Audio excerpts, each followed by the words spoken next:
US and Israel attack major combat operation का announcement Trump ने किया है। ईरान के खिलाफ मिसाइल अटैक भी चल रहा है, उसको लेकर क्या कहें? देखिए, सबसे बड़ी बात यह है कि देश के प्रधानमंत्री वज़ीर आज़म का जो इज़राइल का दौरा था वो बड़ा अनटाइमली था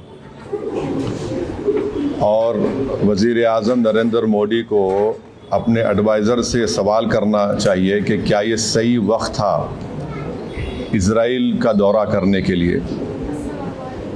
अगर वज़ीर आज़म का एयरक्राफ्ट मिड एयर में होता और इस तरह का हमला होता तो फिर इसका ज़िम्मेदार कौन होते। और वज़ीर आज़म को, प्रधानमंत्री को देश को बताना है कि क्या नेतन्याहू ने उनको ये बताया था कि इज़राइल ईरान पर हमला करने वाला है, और अगर बताया था तो फिर वज़ीर आज़म को चाहिए था कि वो फ़ौरन, प्रधानमंत्री को चाहिए था कि फ़ौरन अपना इज़राइल का दौरा ख़त्म करके देश को वापस आते। मैं इसलिए कह रहा हूँ कि अटल बिहारी वाजपेयी 1979 में चाइना गए थे और जब वियतनाम पर हमला हुआ अटल बिहारी वाजपेयी वापस आ गए देश को। और अगर इज़राइल ने नहीं बताया कि वो US के साथ मिलकर ईरान पर हमला कर रहा है तो फिर ये तो इज़राइल ने हमको धोखा दिया। देश के 133 करोड़ जनता को इज़राइल ने, भारत की, धोखा दिया है, बिट्रे किया है।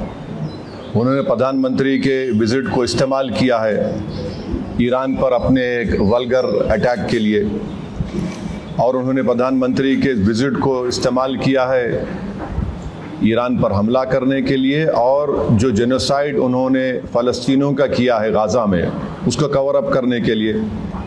और तीसरा, उसमें मैसेज ये जाएगा कि भारत ईरान के साथ नहीं खड़ा है, भारत इज़राइल के साथ खड़ा है। और भारत को क्या हासिल हो रहा है इस हमले से, बताइए? कुछ फ़ायदा हुआ भारत को इस हमले से? छठी बात यह है कि 10 मिलियन भारत के नागरिक गल्फ कंट्रीज़ में रहते हैं। 10 मिलियन। उस देश के आम नागरिक पर क्या मैसेज जाएगा कि प्रधानमंत्री मोदी के विज़िट के ख़त्म होने के फ़ौरन बाद इज़राइल ने ईरान पर हमला किया। अब आप देखिए, बहरीन में हमला हो गया, क़तर में हमला हो गया, हाँ, सऊदी अरेबिया पे हमला हो सकता है। तो ये वहाँ की जनता को हम क्या पैगाम दे रहे हैं? हम तो हमेशा न्यूट्रल थे। देश के प्रधानमंत्री को और बीजेपी को समझना चाहिए कि हमारी 80 साल की जो लेगेसी थी कि हम न्यूट्रल थे इस मामले में, आज उसका क्या हो गया बताइए। और फिर बहुत गलत मैसेज गया है तमाम ये गल्फ़ कंट्रीज़ को, चाहे बहरीन हो, क़तर हो, इराक़ हो। और हम जानते हैं कि क़तर होस्ट कर रहा था कि सीज़ फायर हो गाज़ा में, इज़राइल ने वहाँ पर हमला कर दिया, बॉम्बिंग की। इसमें भारत का बेनिफिट क्या है बताइए? और प्रधानमंत्री के साथ जो आपकी बरादरी मीडिया के लोग गए थे कवर करने के लिए, वो भी फंसे हुए इज़राइल में। अब उनका क्या होगा?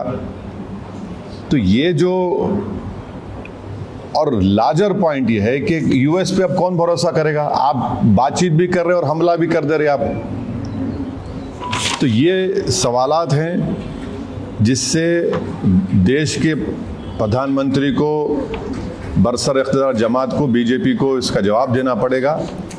और बड़ी अफसोस की बात है कि प्रधानमंत्री इज़राइल को चले गए, फिर उनको वहाँ पर एक उनकी नेसेट में, पार्लियामेंट में एक अवार्ड भी दे दिया गया, और प्रधानमंत्री के वज़ीर आज़म की मौजूदगी में वहाँ के अपोजिशन ने वॉकआउट भी कर दिया। इज़राइल ने नरेंद्र मोदी के इस विज़िट को इस्तेमाल किया हमला करने के लिए और दुनिया को बताने के लिए कि भारत उनके साथ खड़ा हुआ है, बल्कि ये बेट्रेयल है। हम पूछना चाह रहे हैं बीजेपी और देश के प्रधानमंत्री और उनके सरकार से कि क्या नेतन्याहू ने हमको बताया था प्रधानमंत्री को? अरे बताया तो प्रधानमंत्री को निकल क्या देना चाहिए, जिस तरह वाजपेयी ने किया था 79 में। और अगर नहीं बताया तो फिर इज़राइल ने इस्तेमाल किया हम लोगों को। ये बड़ी तकलीफ दे बात है। तो ये मुझे अब तक इसी पर यही कहना है हम उम्मीद करते हैं कि जो 50,000 अभी भी भारत के नागरिक ईरान में है और 10,000 इजराइल में है, उनको वापस लाया जाए। सिर्फ एडवाइज़र इशू कर दिया आप बताइए, प्रधानमंत्री गए हैं वहाँ, 10,000 अभी भारत के नागरिक इजराइल में है, 50,000 अभी ईरान में है, 10 मिलियन पूरे जीसीसी कंट्रीज में है। किसको नुकसान होगा बताइए इससे? ये हमारे 10 मिलियन भारत के नागरिक अपनी गाढ़े खून पसीने की कमाई भारत को भी जाते हैं फॉरेन एक्सचेंज के तौर पर। नेशनल इंटरेस्ट क्या सर्व हुआ हमारा बताइए प्रधानमंत्री के जाने के बाद? ये हमारे सवालात हैं। Thank you very much.